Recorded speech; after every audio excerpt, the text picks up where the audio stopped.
ដីអាជីវកម្មសម្រាប់លក់លើផ្លូវបេតុងរ៉ូត22 ម៉ែត្រក្នុងក្រុងសៀមរាប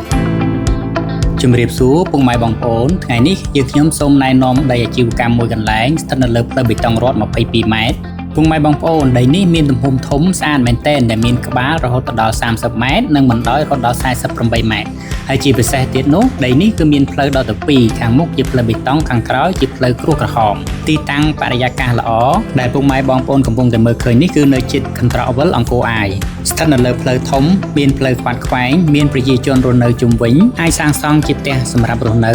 សន្តាគារប៊ូទិកខុនដូជាឃ្លាំងនិងអាជីវកម្មផ្សេងទៀតដីចាក់ខ្ពស់ស្រាប់មានរបងព័ទ្ធជុំវិញនិងមានប្លង់រឹងសម្រាប់ទីតាំងនេះដែរពុកម៉ែបងប្អូនធ្វើដំណើរត្រឹមតែ3នាទីពីវិទ្យាល័យហ៊ុនសែនគ្រួសនិងមានចម្ងាយត្រឹមតែ400 ម៉ែត្រប៉ុណ្ណោះពីកន្ត្រកវិលអង្គរអាយនិងសាកលវិទ្យាល័យ CUS